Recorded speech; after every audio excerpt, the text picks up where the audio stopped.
the Olympics provide a platform to convey that Japan has fully recovered from one of the world's worst nuclear accidents. Do you think the Japanese government is prepared to put residents at risk, expose them to dangerous levels of radiation just to carry off the Reconstruction Games? It's not a question, are they prepared to? They are already.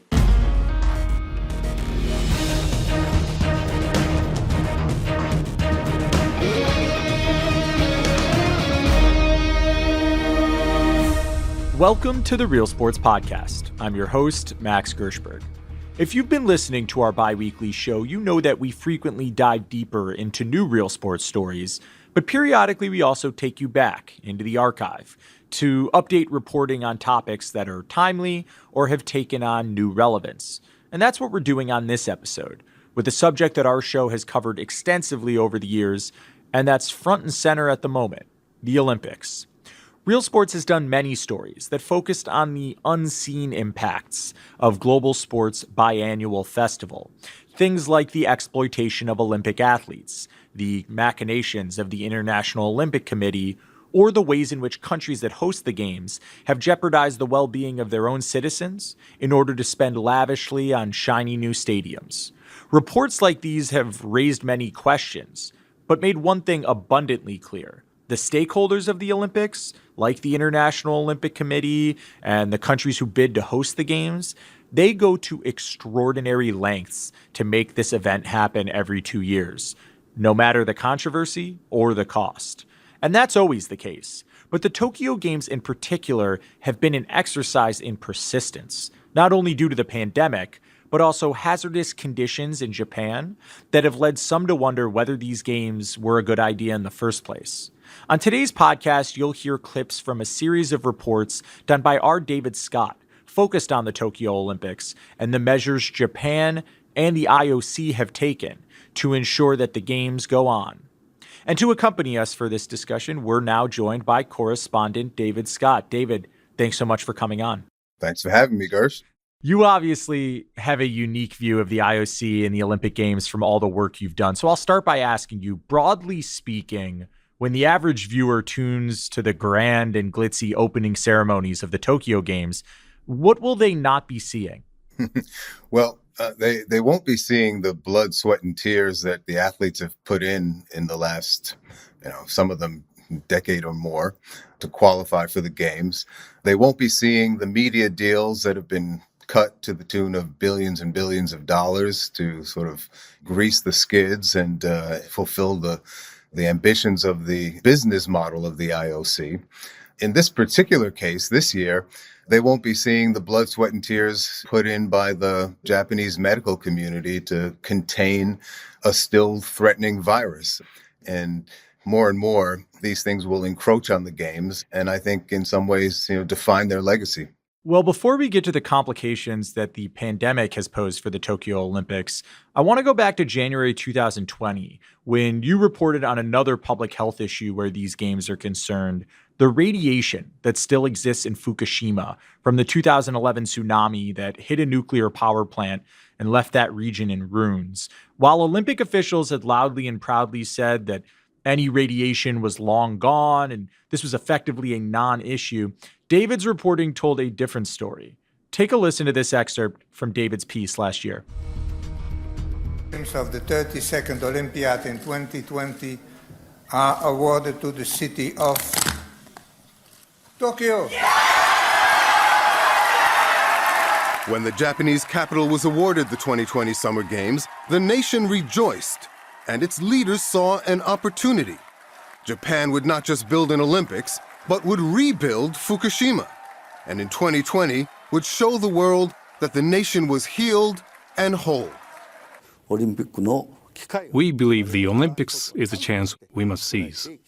Kazunori Tanaka is the minister in charge of rebuilding Fukushima for the Japanese government, which has branded the 2020 Olympics as the, quote, Reconstruction Games. What is the meaning of the Reconstruction Games? We hope to utilize the Olympics as an opportunity for people to correctly understand how far Fukushima has come with reconstruction. In recent years, with the Olympics approaching, thousands of nuclear refugees have returned to the disaster zone, assured by the government that they'll be safe in neighborhoods and houses the government says have been scrubbed clean of radiation.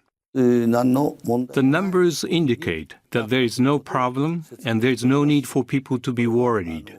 But as shoppers return to stores here and children return to schools, just in time for Japan's moment in the Olympic spotlight, there may be one small problem with the government's success story.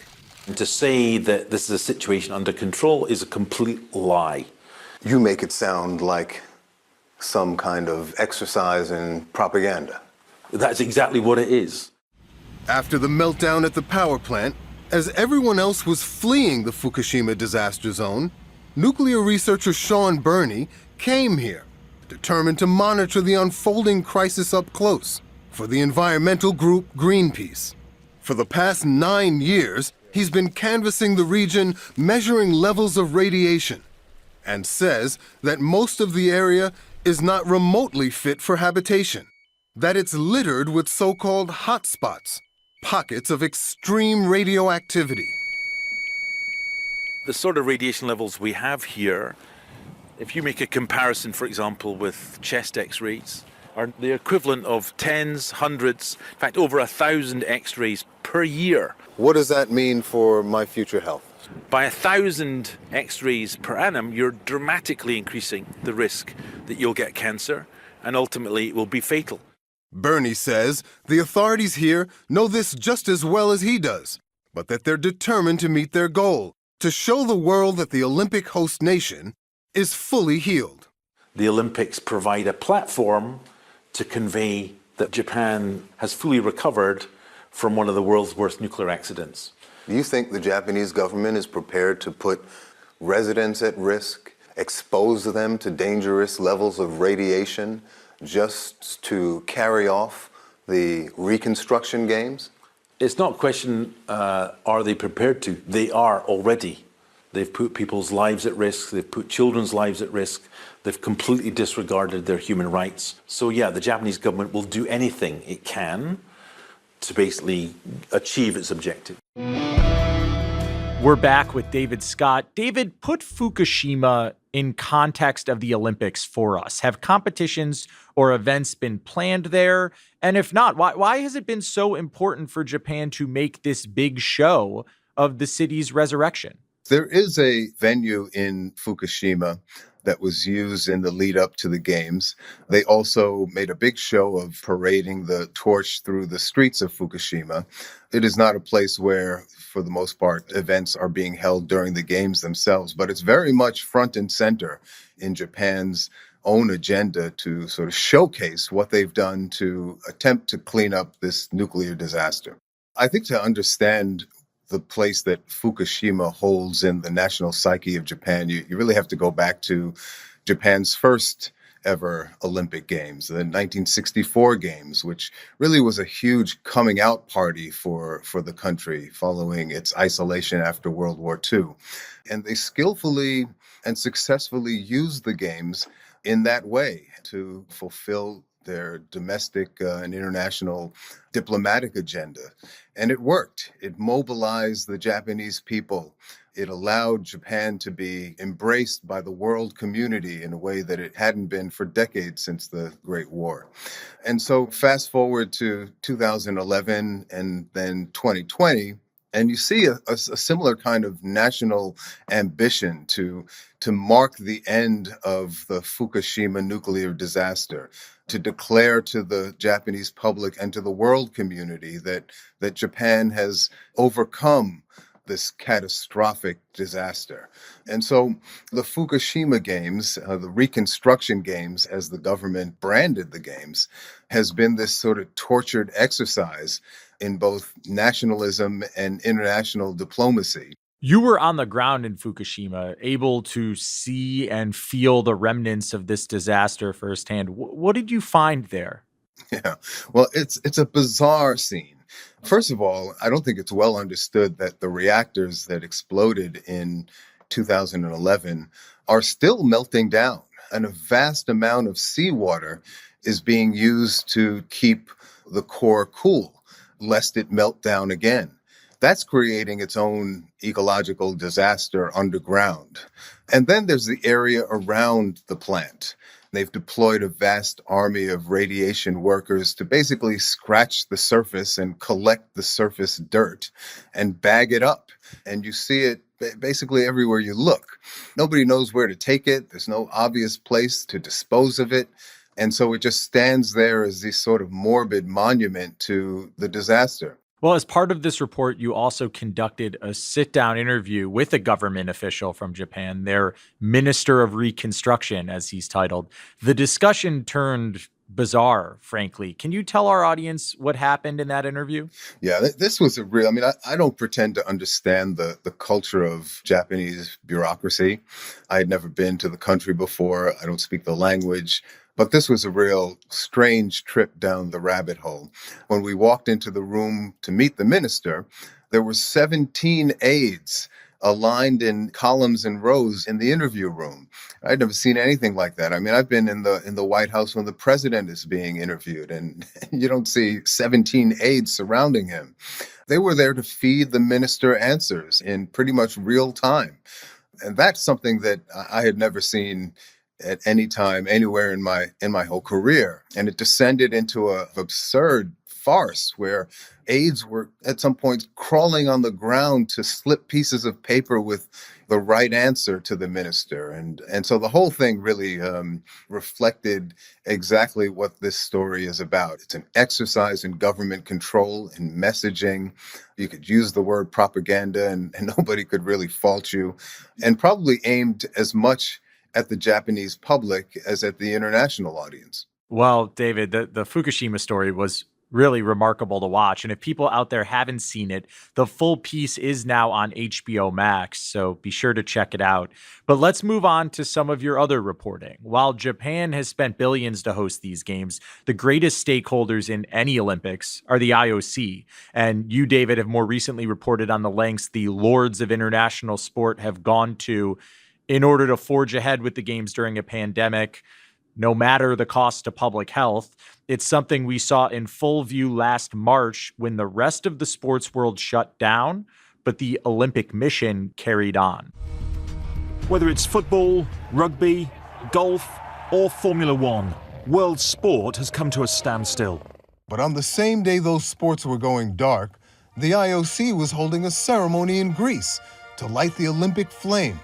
This demonstrates once more our commitment to the success of the Olympic Games Tokyo 2020. The IOC made it clear the upcoming games would proceed as planned, and any athlete or coach who hoped to attend would need to qualify by competing in upcoming events around the world, virus or no virus. I don't have any choice. You are preparing 4 years for this competition. Right. And you cannot say, 4 years, forget it. I don't want to be there. Tomo Kadic is a coach for the Croatian national boxing team. He and his team and teams from 45 other European nations were summoned to London for the IOC's boxing qualifiers. Kadic says friends and family urged him not to go. Stay home. It's not safe. Really, it's not safe. People are starting to die. It's especially dangerous in your sport because boxers and coaches come into contact with bodily fluids all the time, right? Spit, snot, sweat. Yeah, of course. Boxing is like that. But the real danger came when the athletes from those 46 countries were sent back home, potentially carrying the virus to places all across Europe. You can bring it home and you can spread it with your family. That's the biggest problem. Did you worry about that? Of course, everybody was scared because we didn't want to spread it in our country. But that may have been exactly what happened. Real Sports has learned that at least a dozen boxers and coaches from 4 different countries brought the virus home with them. Among them, the Croatian boxing coach, Tomo Kadic. David, I remember when our staff huddled last March and discussed the state of the sports world as everything was shutting down. What a bizarre time that was. Do you remember when you first learned about these Olympic trials carrying forward? Were you surprised that the Olympics were the lone holdout? I was shocked, but not surprised. I mean, by then we had covered the IOC enough to know that they do have a penchant for putting their own private interests, their own financial interests ahead of the public interest, of the public good in this case. It's never clear what to sort of put past them. So amidst the worldwide shutdown, it was a shocking spectacle to see them carry on with their planning for the games, carry on with qualifying events, move hundreds of athletes, around the world to qualifying events and then back. But in some ways, if you look at their history, it's, while it might be a low mark, it's not all that surprising. It was recently reported, David, that Olympic athletes and coaches this year must sign liability waivers. So the IOC is not responsible if they contract COVID at the games.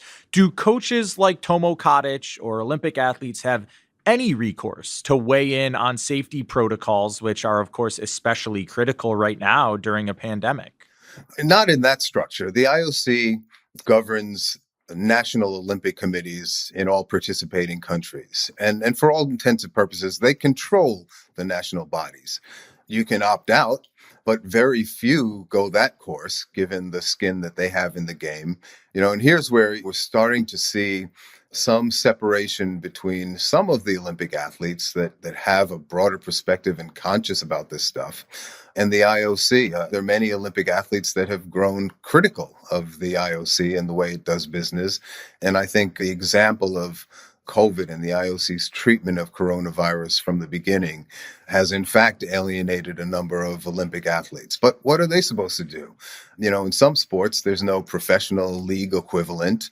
It's all about the Olympics. And so it's a big decision for an athlete that's put most of his or her young life into their sport to just walk away from the biggest stage. And most are motivated to participate, sort of whatever it costs. Real Sports previously reported on the notion of sport as a super spreader, like at that soccer game in Bergamo, Italy in early 2020 that led to an explosion of cases around Europe. Aside from the boxing trial you mentioned in your story, do we know of other recent events that the IOC has held that have resulted in significant outbreaks? Well, aside from the boxing event, we know about a fencing event in Hungary that sickened 30 people at least, including athletes from Japan and Germany. We know of a judo event that took place in Georgia, in which there were over a dozen positive cases, and some countries refused to host qualifying events. And so for the most part, they ended up in places where the IOC has enormous leverage and influence over fairly autocratic governments. And they got people sick and they spread the virus. There's no question about it. Now, nobody has done the math beyond perhaps 1 or 2 degrees of separation. So all we know is that dozens and dozens of athletes and coaches returned home with the virus. We have no idea how many people those people infected, and so on and so on. But for the most part, the band has just played on towards Tokyo 2021. Well, eventually, at the height of the pandemic last year, countries did begin pulling out of the Olympics, forcing the IOC to postpone, but they seem determined not to be denied again. And recently, David, you reported on yet another way in which the relentless push towards Tokyo is taking a toll on public health, specifically in vaccine-deficient countries like India.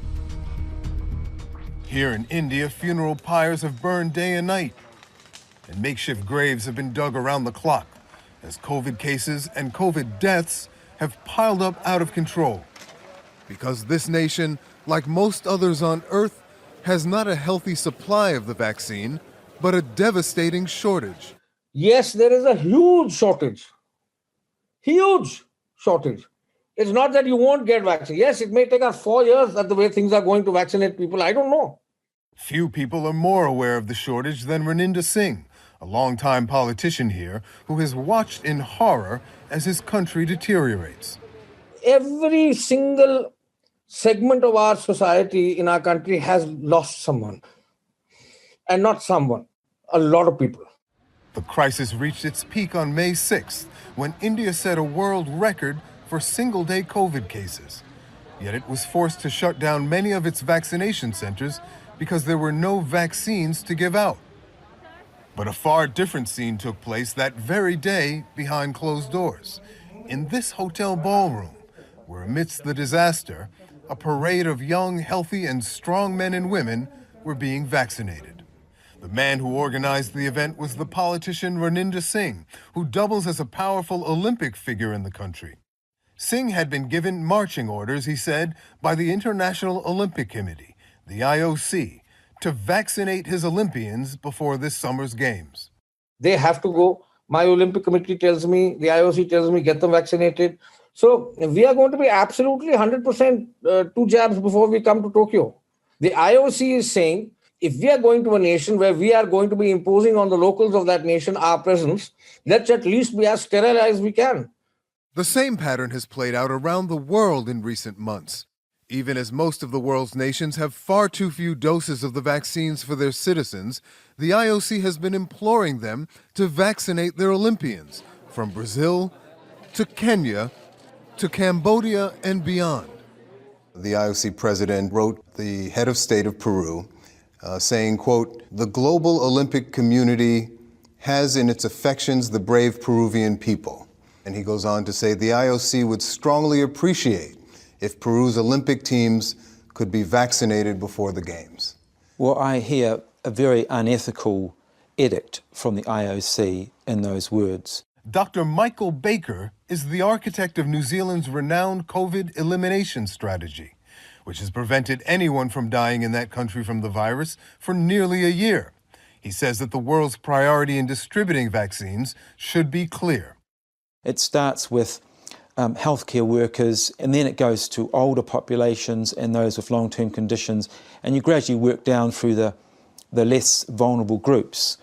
And one of the last groups you would normally get to would be healthy young athletes. Mexico began vaccinating its Olympic hopefuls and athletes ahead of doctors. Lithuania started vaccinating its Olympians ahead of oncology patients and people over the age of 80. Uganda and Zambia, Vietnam, poor countries that had almost no vaccine supply, started vaccinating athletes and Olympic hopefuls before 99% of the population had yet to get a single shot. The International Olympic Committee has a huge amount to answer for if they have promoted this distortion of vaccine prioritization in countries around the world.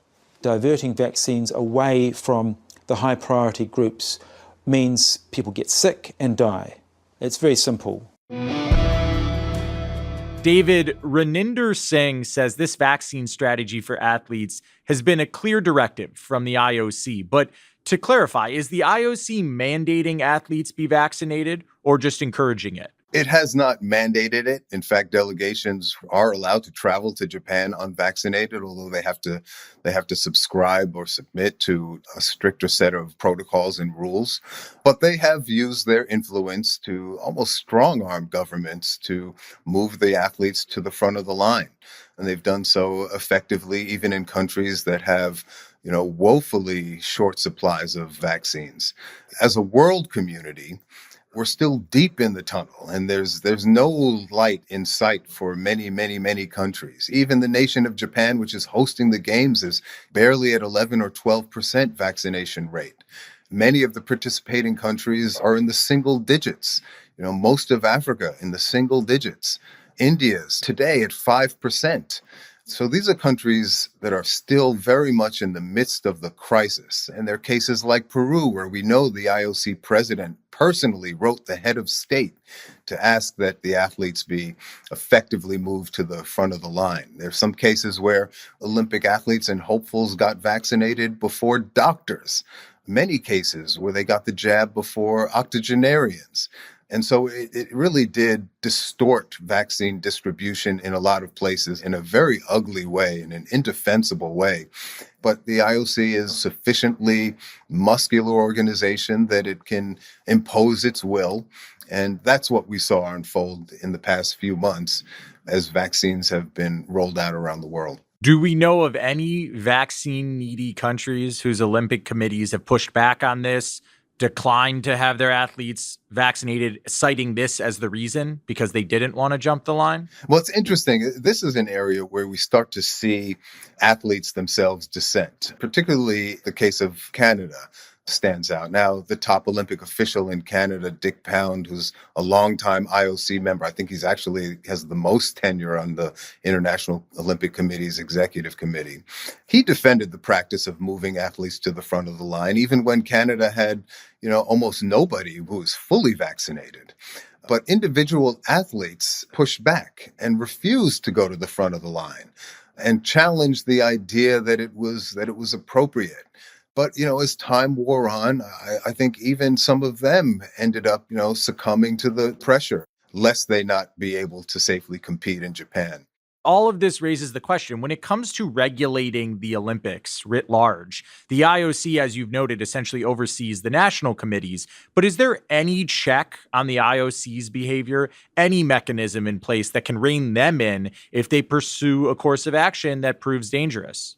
There is no controlling authority on the IOC. They answer to no one. And it is that structure that has allowed the arrogance and the avarice to go unchecked. And in many ways, that is the heart of the problem. Without a sort of public outcry, a public backlash, without the world community drawing a bright line and saying, we're not going to come, we're not going to pay, we're not going to be part of it, the IOC has been allowed to continue to grow and go unchecked in this respect. And it's hard to imagine that if coronavirus doesn't stoke the outrage of the world community in opposition to such, misguided plans, I don't know what it would take. Before we sign off, David, let's talk about the current state of play. As we sit here recording, we're less than 2 weeks from the opening ceremonies. Japan recently declared a state of emergency, and there was an announcement that there would be no fans at these Olympics, a reversal of what had been previously decided. What's at stake for Japan if they decide it's just too hazardous for their country under these circumstances and they want to pull out? And do they even get to make that decision at this juncture, independent of the IOC? Yeah, good questions. Right now, I think if they could see a way to pull out while saving face, while cutting their losses, there are clearly voices within the Japanese government structure and certainly in the broader public that would support that. But the Olympics, among other things, is a legal contract between the IOC and the host government. They're on the hook for money. And I think there's a widespread belief that they could be subject to legal penalties, legal fines, monetary fines in restitution of the IOC if they were to pull out. So, think about it from the Japanese government's point of view. They've already sunk possibly $20 billion into the pursuit, tied it to this nationalist agenda around Fukushima. They right now have paved the way for this huge event that they have no idea how to back out of. I don't think there's ever been a case where a country has had to contemplate it 2 weeks out from the games. A few weeks ago, 80% of the Japanese public were against the games.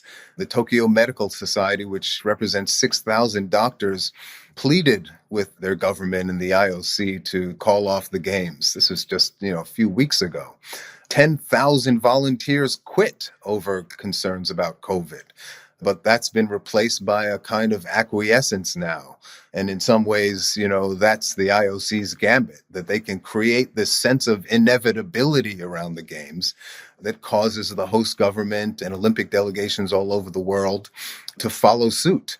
And so now it seems like it is destined to happen. And the only question is at what cost? At what cost in particular to the Japanese public that will be left to pick up the pieces? Well, David, the countdown to the opening ceremonies is on. We'll be watching closely to see how it plays out. And we thank you again for joining us today for this discussion. Thanks for having me, Max. Really appreciate it. And that'll do it for today's Real Sports Podcast. We'll be back with a new episode following the premiere of the next Real Sports on July 27th. And a quick reminder to everyone listening, you can watch all recent episodes of Real Sports with Bryant Gumbel on HBO Max. I'm your host, Max Gershberg. Thanks for listening, and please join us again next time.